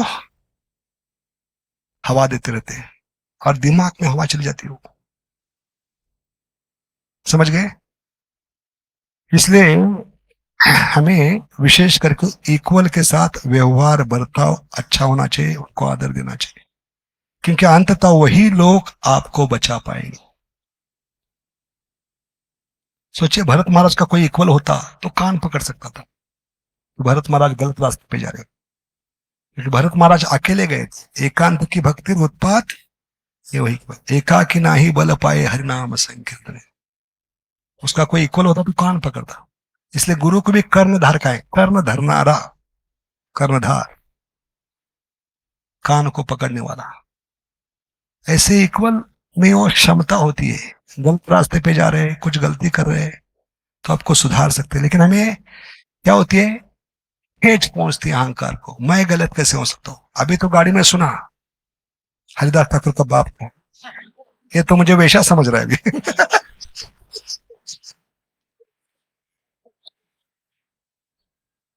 तो ये सहन करना बहुत मुश्किल होता है। इसलिए दिन ब दिन हमारा ज्ञान बढ़ते जाता है और एक गहरी चाल है, इससे हमें बचना चाहिए। जितने इक्वल्स होंगे उनका आदर सत्कार करेंगे, मान सम्मान करेंगे, क्योंकि गलती को सुधारने का पहला कदम क्या है? What is the first step in reformation? Accepting mistakes. वो एक्सेप्ट नहीं करते, क्योंकि मन का सबसे बड़ा कार्य क्या है? To protect our false ego is the main function of the mind. इसलिए बहुत मुश्किल है ऐसे भक्तों को मान सम्मान देना, आदर देना, और वहां से हमारी बर्बादी शुरू होती है। और इक्वल्स में क्या होता है? साधारणतः अपने इक्वल्स को दबोचने का हम प्रयास करते हैं अपने जूनियर लोगों के माध्यम से, और ये सबसे गंदी आदत है। इससे पूरा समाज का वातावरण खराब हो सकता है। कई देखा है 30 साल में हमने, इसी कारण कई अच्छे अच्छे भक्त भक्ति से आश्रम से चले गए। इसका कारण क्या? कि इक्वल्स मेरी गलती ढूंढ रहे, मेरी कमियां बता रहे, इसका जीना हराम कर दूंगा। किसके माध्यम से? जूनियर के माध्यम से। तो उस इक्वल को कितना बुरा लगेगा, ये डायरेक्ट मुझे क्यों नहीं बोल रहा है, जूनियर के माध्यम से मुझे इस प्रकार तकलीफ देने का प्रयास कर रहा है। अरे दिल को बहुत चुभन होती है, उसका मन अशांत होता है। कितने साल हमने एक साथ बिताए, लेकिन ये व्यक्ति डायरेक्ट मुझे क्यों नहीं बोल पाते अपने जूनियर के माध्यम से। और ऐसे जूनियर गलती करते जाते हैं, गलती करते जाते हैं, और उनकी गलतियां ऐसे लोग क्या करते हैं? कवर करते जाते हैं। क्योंकि वो जूनियर 5 साल उसके अंडर रहा है, उसको मतलब मालूम है यही मेरा गॉड फादर है, ये मुझे संभाल लेगा। समझ गए? और इस कारण उसका बर्ताव सारे आश्रम का वातावरण बिगाड़ सकता है। और ऐसे कई आश्रम में हो रही है ये चीजें, कई भक्त समाज में हो रही है कि जूनियर के माध्यम से इक्वल्स को, सीनियर्स को दबाने का प्रयास। इसमें कई भक्तों का दिल टूट जाता है। समझ गए? तो अभी वातावरण क्यों बिगड़ता है आश्रम में, भक्त समाज में? क्योंकि उस जूनियर को आपको बता रहे कि आप कुछ भी गलती कर सकते हो, मैं आपको क्या करूंगा? कवर अप करूंगा। और ऐसे लोगों को पकड़कर फिर जब मैनेजमेंट होती है, व्यवस्थापन होती है, या भक्त समाज में कार्य होता है, तो बहुत तकलीफ होती है भक्तों को। वहां का वैष्णव एटिकेट खत्म हो जाता है, वैष्णव एटिकेट की वाट लग जाती है सदाचार। कि जूनियर को मालूम है मेरा गॉड फादर है, कुछ भी करूंगा, कैसे भी किसी के साथ व्यवहार करूंगा, संभालने वाला गॉड फादर है। और ऐसे कई लोग एक साथ आते हैं तो फिर क्या होता है? फिर जो सीनियर लोग हैं उनका जीना हराम हो जाता है, वो अपने आप फिर निकल जाते हैं आश्रम से या संस्था से। इसलिए इस वातावरण के कारण हमें जो फायदा होना चाहिए भक्ति का, भक्तों का, संघ का, वो नहीं हो रहा है। समझ गए? इसलिए हमें इक्वल का मान सम्मान करना चाहिए, आदर देना चाहिए, उनके साथ अच्छा व्यवहार होना चाहिए। तो ये सारे प्रॉब्लम शुरू होते हैं आश्रम में, भक्त समाज में। और आजकल की नई पीढ़ी में क्या है, मान सम्मान की अपेक्षा ज्यादा होती है, देने की अपेक्षा नहीं होती है, क्योंकि कल्चर नहीं है मॉडर्न एजुकेशन में रिस्पेक्ट देना, रिस्पेक्ट लेने की आदत है। और एक कल्चर लेकर जब आश्रम में आते तो और बड़ा प्रॉब्लम होती है। और उनको मालूम हो गया है ये व्यक्ति है, इसको पकड़ने से मेरे सब काम हो जाएंगे, और किसी को सुनने की जरूरत नहीं, और किसी भी सीनियर का वो सुनने के लिए तैयार नहीं होता। और इससे समाज का, आश्रम का वातावरण पूरा दूषित हो जाता है। समझ गए? इसलिए रिस्पेक्ट बहुत आवश्यक है। हमें खुशी से जीना है, भक्ति करना है, तो एक दूसरे के प्रति आदर होना चाहिए, वैष्णव एटिकेट होना चाहिए। और इस के कारण क्या होती है, फिर कई सीनियर का जीना हराम हो जाता है, क्योंकि अभी इनको मालूम है हम वैष्णव, प्रभु जी मेरे साथ है, मेरे गॉड फादर है, बाकी सीनियर लोगों की सुनने की जरूरत नहीं, उनकी सेवा करने की जरूरत नहीं। हाँ, अगर कुछ भी कहेंगे तो प्रभु जी को पूछिए, मैं नहीं कर सकता, प्रभु जी कहेंगे तो मैं कहूंगा। तो इससे क्या होगा, सिर्फ एक व्यक्ति को आप आदर दे, बाकी सबको कचरा बन रहे। भले हम कहते हैं डिवोटी केयर, डिवोटी केयर का मतलब है, केयर का मतलब है मराठी में कचरा, क्या है, कचरा, कचरा बना देते उनको। और इस कारण कई भक्तों का जीना हराम होता है आश्रम में, समाज में। इस चीज को हम अगर ध्यानपूर्वक समझेंगे, क्योंकि आजकल दंडवत मारने की प्रथा कम हो गई है। किसको दंडवत मारते हैं? सिर्फ गॉड फादर को, जो भक्ति में बना रखा है। हमारी गलतियों को कितने भी लफड़े करेंगे, स्कैंडल करेंगे, हमें जो कवर अप कर रहा है उसको ही मान सम्मान, और किसी को मान सम्मान देने की जरूरत नहीं। अभी झुकना भी लोग कम की। आजकल पता क्या है, वांछा कल, वी फॉर वांछा। पहले तो वांछा था, वांछा का मतलब है वंचा, चाय लेके आओ एक। तो इतना हमारा पतन हो चुका है भक्ति में, क्यों? क्योंकि हम अभी मान सम्मान देने की प्रथा को छोड़ दिए। हमें सिर्फ मान सम्मान लेने की इच्छा है, और लेने में हमने बताया नुकसान है, नुकसान है, देने में नुकसान है। इसलिए अमानी ना मान देना, क्या होगा, देने से हमें अपेक्षा नहीं रहेगी, लेने में अपेक्षा होती है कि नहीं? देने में अपेक्षा नहीं होती, पात्र अपात्र नहीं देखी, लेकिन लेने में अपेक्षा होती है हमेशा। इसलिए हमारे जीवन का उद्देश्य क्या है भक्ति का? इन गिविंग यू गेट, जितना दोगे होगा उतना भगवान भर भर के। अभी लेने में अपेक्षा क्या है? मिला तो भी प्रॉब्लम, नहीं मिला तो भी प्रॉब्लम, एक्सपेक्टेशन है कि नहीं? मिला तो प्रॉब्लम क्या है, इतना ही क्यों मिला, 10 साल के बाद आ रहा हूं, 10 माला होनी चाहिए, एक ही माला की, इन लोगों को देख लूंगा मैं। लोभ बढ़ता है, इतना ही क्यों मिला, और नहीं मिला तो क्रोध आती। तो हम नरक के 3 में से 2 दरवाजे खोल रहे हैं बाय एक्सपेक्टिंग। नरक के कितने दरवाजे हैं? काम, क्रोध और लोभ। उसमें से 2 दरवाजे अपने आप खुल जाते हैं जब अपेक्षा रखते हैं। इसलिए अपेक्षा मत रखिए, और अपेक्षा ही सारे रिश्तों में दरार पैदा करती है। जो क्रैक शुरू होता है किसके कारण? अपेक्षा के कारण। जितने भी रिश्ते, शुरुआत में सब रिश्ते अच्छे लगते हैं, क्योंकि पहले 1 साल सब अपेक्षा पूरी करे, पति पत्नी। इसलिए शादी का पहला साल याद कीजिए, बहुत खुश मजे में जाता है, क्योंकि 1 साल तक वो भगवान है, अगले साल वो भगवान नहीं बन सकता, क्योंकि वो क्या नहीं, सुप्रीम कंट्रोलर नहीं। अगले साल उसकी अपेक्षा, पत्नी की अपेक्षा पूरी नहीं होती, तो सोचती है शायद इसका लफड़ा बाहर कुछ से चल रहा है, रिश्तों में दरार पैदा शुरू हो गई। जो पूरा साल मुझे बिना पूछे, बिना कुछ कहे हर कुछ ला के देता था, अभी अचानक इस साल क्या हो गया, इसका मतलब इसका कुछ लफड़ा चल रहा है बाहर, तो रिश्ते में दरार शुरू हो गई। इसलिए हर जगह अपेक्षा पूछते हैं, व्हाट इज योर एक्सपेक्टेशन। आश्रम में आने से पहले क्या अपेक्षा है आपकी?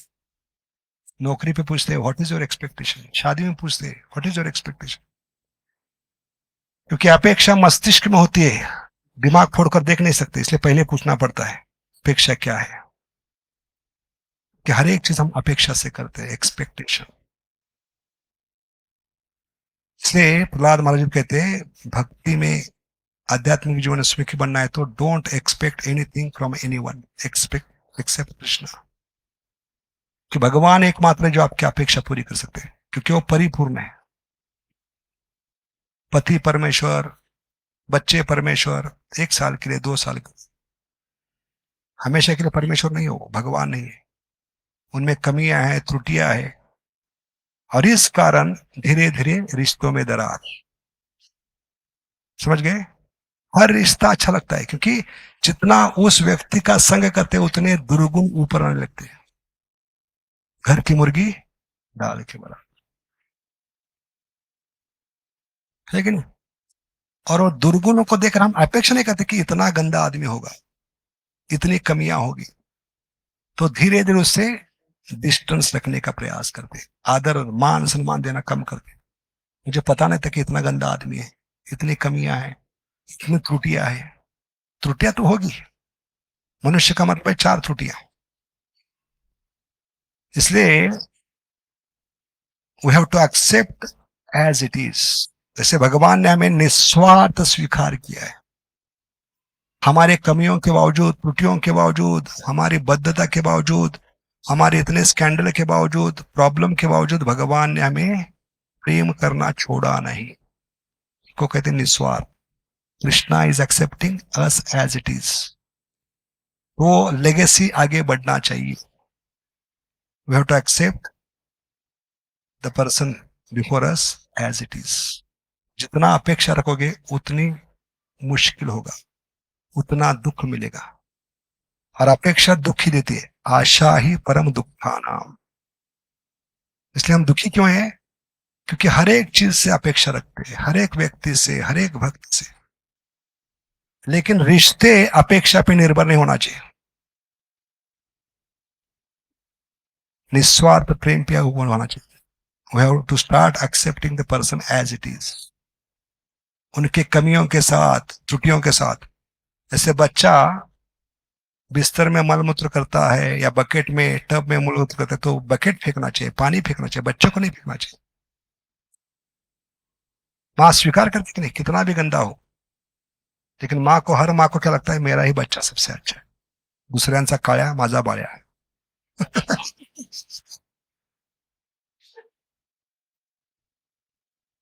तो ऐसे हम भक्तों को एज इट इज स्वीकार करना शुरू करेंगे, उनके कमियों के बावजूद, त्रुटियों के बावजूद। तो क्या होगा? हम उनको मान सम्मान आदर देना कम नहीं करेंगे, क्योंकि कमियां तो सब में होगी, त्रुटियां तो कम ही होगी सब में। लेकिन वो भक्ति में लगे हैं, अभी बहुत जल्दी बाकी 25 गुण प्रकट होने वाले हैं। वैष्णव में कितने गुण होते हैं? 26। लेकिन सबसे बड़ा गुण देखना है, कृष्ण एकम शरण। बाकी क्या है? सेकेंडरी। प्राइमरी क्या है? कृष्ण एकम शरण। क्या हमें पता नहीं हमारे कथा में बैठे हमारे बाजू में कौन व्यक्ति बैठा है, शुद्ध भक्त भी हो सकता है, लेकिन हम क्या सोच रहे, पहली बार आए हैं। नहीं, वो कई जन्मों के बाद प्रगति करके आज पहली बार मंदिर में, आपसे भी प्रगतिशील हो सकता है। इसलिए गौर गोविंद महाराज के बारे में प्रभुपाद ने कहा, जब दीक्षा देने का समय आ गया, 2 लोगों की दीक्षा थी, संन्यास दीक्षा, लेकिन प्रभुपाद ने कहा और एक सेट बनाओ कपड़ों का, दंडों का। तो जीबीसी टकरा गए, तीसरा व्यक्ति कौन है? जीबीसी के पता बिना हुए बिना सन्यासी लिस्ट में नाम नहीं जाता। प्रभुपाद कह रहे तीसरे आदमी का भी सेट तैयार।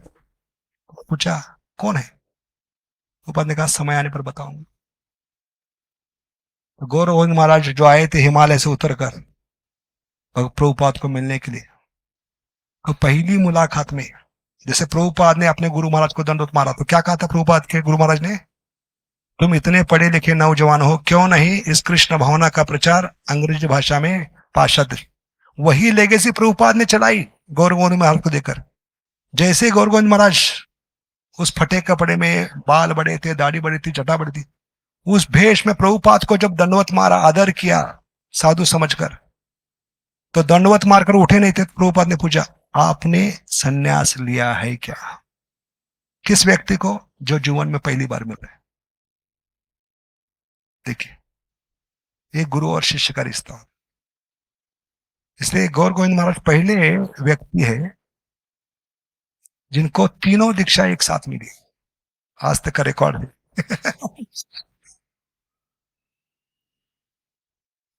कौन सी दीक्षा पहली? नाम दीक्षा, ब्राह्मण दीक्षा, संन्यास दीक्षा। तो ये रिस्पेक्ट का कल्चर है। प्रभुपाद ने उस व्यक्ति का रिस्पेक्ट देकर उसकी भक्ति की स्थिति समझ गए हो। शरीर के स्तर पे नहीं देखा, फटीचर है, फटे कपड़े है, दाढ़ी बढ़ाई है, जटा बढ़ाई है। प्रभुपाद ने देखा उसके अंदर की भक्ति और पूछा, आपने सन्यास लिया है क्या? मैं आपको सन्यास देना चाहता हूं। और उस सन्यास के दिन उनको कहा कि आप मुझे आकर यज्ञ, बाकी कार्य में मदद, यज्ञ सेट करने के लिए, बाकी सब चीजें करने। लेकिन अभी समय आ गया, अभी सन्यास देने का समय आ गया।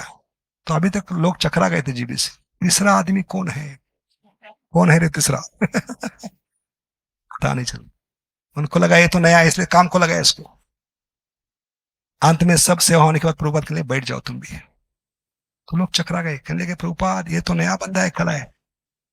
प्रभुपाद ने कहा, ये लंबे रेस का घोड़ा है, तुम नए लोग हो। समझ गए? तो इस प्रकार पता नहीं कि कौन व्यक्ति कितनी भक्ति कर कर हमारे साथ बैठा है, हमारे साथ रह रहा है।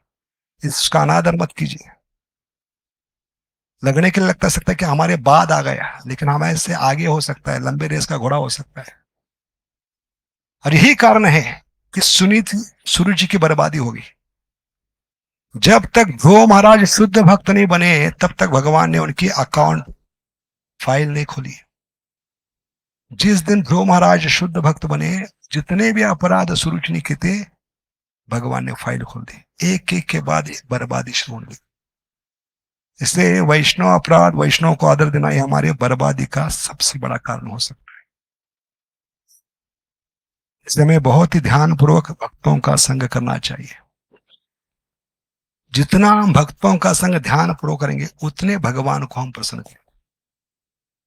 क्योंकि अंत में जाकर आध्यात्मिक जगत में वैष्णव के साथ रहना है, भक्तों के साथ रहना है।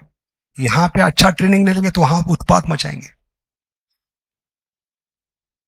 इसलिए भगवान के नाम में रुचि कभी आएगी? सकल सम्मान है, दूसरों को मान सम्मान देते हुए, दूसरों का आदर करते हुए जब हम भक्ति में लगे रहते हैं, सेवा में, प्रेममय सेवा में, तभी ये निरंतर जप करना संभव है। प्रणादपि सुनीचे न तरो रीवा सहिष्णु न अमानी न मान देना। ये चार धातु आपका हृदय बनाएंगे। किसका पात्र? अक्षय पात्र नहीं, सुवर्ण पात्र। और इस सुवर्णमय पात्र में, बर्तन में ही वो दूध आ सकता है, गाढ़ा दूध, जिसका नाम है हरि कथा, हरि नाम। उसको धारण कर सकते। और जब धारण करेंगे तभी पी पाएंगे, और जब पिएंगे तभी आप उसको चख पाएंगे, उसकी रुचि को टेस्ट कर पाएंगे। आप तक क्यों नहीं मिल रहे? क्योंकि हम जितने भी गलत तरीके से वैष्णव का संग कर रहे, आदर नहीं कर रहे, उससे छेद बन गए, ये दूध टपक रहा है। इसलिए चारों चीज साथ में आनी चाहिए। ऋण से ज्यादा नम्र, वृक्ष से ज्यादा सहनशील, दूसरों को मान सम्मान देते हुए, खुद के लिए मान सम्मान की अपेक्षा। प्रणादपि सुनीचे न तरोरी व सहिष्णु न अमानी न मान देना। लेकिन आप ये अगर नहीं हो रहा है तो वैकुंठ में रहकर भी आप कुंठित रहेंगे। चार दीवारें आपका कॉन्शियसनेस खाना शुरू कर। और यही कारण है ब्रह्मचारी बड़े बड़े क्यों छोड़ के चले जाते? क्योंकि वो एक चीज नहीं कर पाते, इक्वल का संग, उनको मान सम्मान देना, उनका आदर करना। और इस कारण धीरे धीरे उनके अंदर दीमक लग जाती है। भले आप 64 माला करें, लेकिन अंदर से दीमक लग गई है।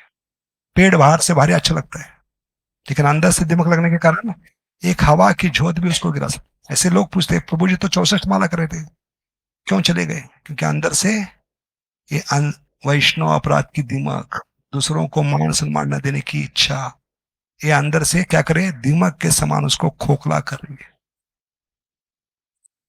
इसलिए हमें इससे बचना चाहिए। और यही संदेश है इस श्लोक में कि भले देवी देवता इतने शक्तिशाली थे, फिर भी उनकी शक्ति कम क्यों लगी?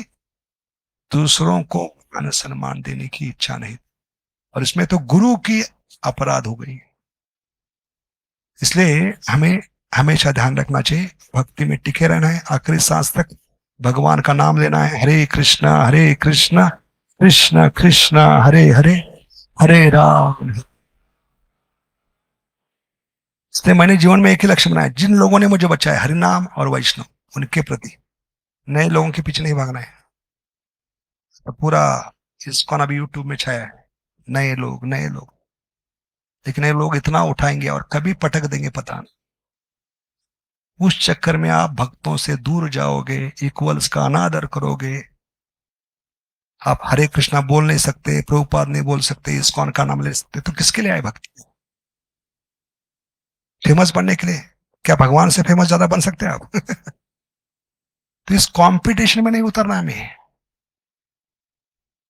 भक्तों के साथ कंपेयर नहीं करना है। हर कोई राधे श्याम नहीं बन सकते, हर कोई गौरांग नहीं बन सकते, हर कोई गौर गोपाल नहीं बन सकते। अपने औकात समझकर हम बड़े प्रेम से भक्तों का संग करते हुए, मान सम्मान देते हुए अगर भक्ति में टिके रहेंगे तो क्या होगा? आराम से हम भजन कर सकते हैं। हरे कृष्ण कृष्ण कृष्ण हरे हरे, हरे राम राम। अरे चेतावनी 1997 मध्ये भक्ति तीर्थ महाराज ने दी थी कि बड़े बड़े मंदिरों का फॉल डाउन होगा, बड़े बड़े समाजों को। अगर ये चीज ध्यान में रखोगे, भाई आप बहुत बड़े ऊपर स्तर पे हो, लेकिन ये माया ऊपर से पटक सकती है आप लोगों को। अगर वैष्णव सदाचार नहीं रहेगा, वैष्णव कल्चर नहीं रहेगा, तो आप कितने भी चोटी हुए ऊपर जाओगे, आपको माया पटक देगी इतने जोर से कि पता नहीं चलेगा। और कई भक्त समाज के साथ, कई आध्यात्मिक संस्था के साथ ये हो रहा है कि जितने ऊपर जाते हैं तो क्या होती है, मान सम्मान की अपेक्षा बढ़ती है। नए लोग हैं, मैन पावर है, पैसा है, भक्तों की जरूरत क्या है? मैं अकेला कर सकता हूं, मैं अकेले यात्रा लेके जा सकता हूं, मैं 100 लोगों को संभाल सकता हूं। और ये कल्चर शुरू है। इस कारण क्या होती है, फिर हम खुद को अलग कर रहे हैं। और शेरनी किसको पकड़ती है? जो जानवर अलग से घास खा रहा है उस पर नजर रखती है, उसको उठा के लेके जाती है। ऐसे कई गृहस्थ, कई ब्रह्मचारी, कई सन्यासी गायब हो रहे। क्यों? क्योंकि अलग से कुछ करने का प्रयास, भक्तों का संग नहीं, इक्वल्स को मान सम्मान नहीं। इसलिए अगला शिकार हमें नहीं बनना है। इसलिए हमें हर एक व्यक्ति को मान सम्मान देते हुए, भले जूनियर हो, सीनियर हो या इक्वल हो, सबको मान सम्मान देते हुए उनकी योग्यता के अनुसार हमें भगवान का नाम का, कथा का आश्रय लेना है। हरे कृष्ण कृष्ण कृष्ण हरे हरे, हरे राम। बहुत बहुत धन्यवाद। आज हमने मन की बात कर ली, 30 साल का अनुभव बताया, ताकि आपके 30 साल बर्बाद ना हो। तो हिंदी में कहा होता है, घोड़े को पानी दिखा सकते, पिला नहीं सकते, तो आपको तय करना है। जो समझ गया वो सुधर गया, ना समझे उसको अनाड़ी कहेंगे। ठीक है, बहुत बहुत धन्यवाद। वांछा कल्पतरुभ्यश्च कृपा सिंधुभ्येव च पतितानां पावनेभ्यो वैष्णव। तो दूसरा, हरे कृष्ण। कई भक्तों की शिकायत प्रभु जी हमेशा हरि नाम पे बोलते हैं, तो आज पहला सेकंड पार्ट हमने खोल दिया, भक्तों का ध्यान पूर्वक संग करे, आदर, वैष्णव एटिकेट। तो इस पे हमने सेमिनार किया, तो उसको शुरू करेंगे मैं अगली बार। कौन बनेगा वैष्णव अपराधी, कौन बनेगा करोड़पति नहीं। 8 दिन का सेमिनार है, अगली बार और श्रृंखला शुरू करेंगे। सेकंड पार्ट, दूसरा पंख। पहला पंख क्या है? ध्यान पूर्वक हरि कथा हरि नाम। सेकंड पार्ट ध्यान पूर्वक वैष्णवों का संग, वैष्णव टिकट ही टिकट देगी भगवत धाम का। बहुत बहुत धन्यवाद। हरे कृष्णा। पंचाकल्पतरुभ्यस्य कृपा सिंधुभ्येव च पतितानां पावनेभ्यो वैष्णव। क्योंकि मैनेजमेंट बदलते रहेगी, व्यवस्थापन के लोग बदलते रहेंगे, इसके चक्कर में हमें भक्तों के साथ पंगा नहीं लेना है, ये दया रखना है। और मेरा सीक्रेट ये, सबके साथ अच्छा हरि बोल। कि क्या करते हैं हम, अभी गॉड फादर है, वो गॉड फादर कभी भी गायब हो सकता है, उसके बाद लोग नोचना शुरू करेंगे। इसलिए मेरे व्हाट्सएप पे डीपी है, बहुत सुंदर है, उसमें कि जब पंछी जिंदा होते हैं तो चींटियों को खाते हैं क्योंकि वो शक्तिशाली है समय के कारण। लेकिन पंछी के मरने के समय आते तो कौन खाते उनको, ये याद रखिए। और ये काफी है आपके लिए पूरा जीवन भक्ति में बिताने के लिए। अभी भले शक्तिशाली हो आप, आपका गॉड फादर शक्तिशाली है, लेकिन वो कभी भी गायब हो सकता है, उसके जीवन में कई भी समझते हैं। तब जिनके साथ पंगा लिया है, जिनके साथ अच्छा व्यवहार नहीं किया, सब टूट पड़ेंगे, आपका जीना हराम कर देंगे। इससे अच्छा क्या है, कोई भी हो सबके साथ अच्छा व्यवहार रखिए, सबके साथ मान सम्मान आदर रखिए, ताकि स्थिति कभी भी बदल सकती है, कभी भी आदमी स्ट्रांग हो सकता है, कभी भी पतन हो सकता है। वो चला गया तो फिर अकेले रहेंगे, और सारे के सारे जितना भी आपने तकलीफ दिया है वो पूरा के साथ वसूल करेंगे, सूद के साथ। इसलिए सबके चरणों में विनती है कि भले कुछ भी हो, भक्तों का आदर अनादर मत कीजिए। वैष्णव ये बहुत महंगा पड़ेगा, इसकी कीमत बहुत ज्यादा होगी। करोड़ों जन्म के बाद मिला है भगवान का नाम, गुरु का आश्रय, हाँ, ये सब निकल जाएगा। इसलिए बहुत गंभीरता से दीजिए इसको, ठीक है। हरे कृष्णा।